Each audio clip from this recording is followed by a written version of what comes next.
Today we're at the 22nd Sunday Ordinary Time, and our theme is faith that touches the heart. The beginning of my teaching career, which was many, many decades ago, I worked with a dear colleague, a consecrated religious sister, who had a huge sign that went from one end of the classroom to the other. And as you entered the classroom, you were greeted with the question, if you were accused of being a Christian, would there be enough evidence to convict you? Well, the question really stuck with me because 35 years later, I still think about it. And I wonder whether I would be convicted. Today's gospel from Mark, Jesus addresses this important topic. What makes an authentic Christian?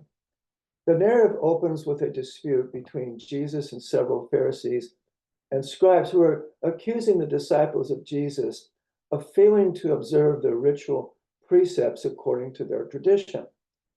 By going after his followers, they really are trying to are seeking to undermine the reliability and authority of Jesus as teacher, because they say, but this teacher allows his disciples to evade the prescriptions of tradition.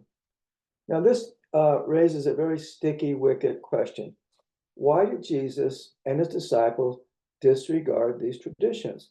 When after all, they're not bad things, but a good habit of simply washing your hands before eating. What could be wrong with that? Why isn't Jesus concerned with this simple tradition? Because for him, it is important to bring faith back to its center. There's always a risk to identify religious practice with faith itself. While the former should proceed from the latter, they're not the same. There's always a risk of observing outward formalities while putting the heart of faith in the background. Jesus is urging us to avoid the danger of giving more importance to the form of religious appearance rather than the substance of faith that is grounded in love of God, love of neighbor, and harmony with creation.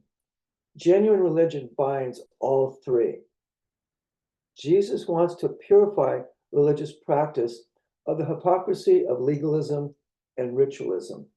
Put simply, Jesus does not want outward appearances, but he wants faith that touches the heart, which we hear as his response to the elders.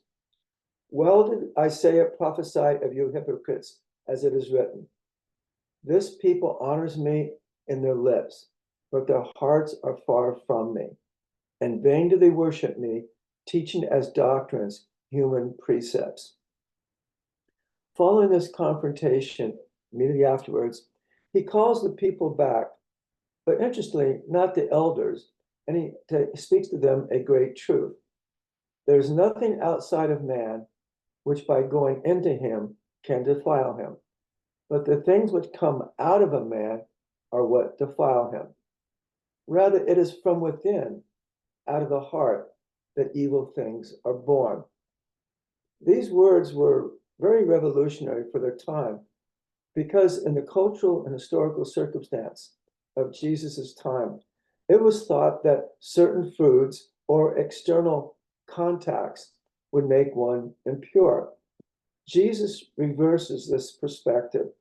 It is not what comes from the outside that is harmful, but rather what is born from within. Brothers and sisters, this also pertains to us. We often think that evil comes mainly from the outside, from other people's conduct, from those who don't look like me or think like us. We often blame others, political and social circumstances, for everything that happens to us. If I am fearful, have a profound sense of resentment because my life is not going well, we project our interior dysfunction upon others. If my life is a mess, it's not my fault, but the fault of other people or those who govern. They are my problem. People of God, other people are not your problem. You are your problem. If we spend time assigning blame to others, we are wasting time. We become angry, resentful, and we seek vengeance on those whom we believe are out to get us. But as we fall in this rabbit hole of bitterness, we keep God away from our heart.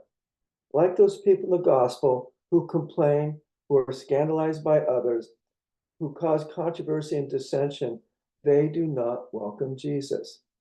One cannot be a person of religious faith while complaining all the time, looking for scapegoats, because complaining poisons our heart.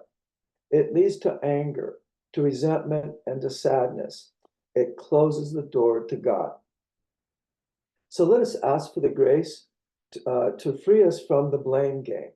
Let us ask for the grace not to waste time polluting our world with complaints, which is not Christian. Instead, Jesus invites us to look at life and the world around us starting from our heart. When we look inside of ourselves, we will find almost all that we despise outside. That's why many of us engage in projection. But if we ask God with sincerity of heart and contrition to purify our heart, then we can begin the process of making the world a little bit better. To the point, there's an infallible way to defeat evil by starting to conquer it within yourself. Learning to name your interior disorder, understanding why it has power over us, and how to resolve to amend our life through the grace of God. This is true wisdom, learning to blame ourselves rather than others.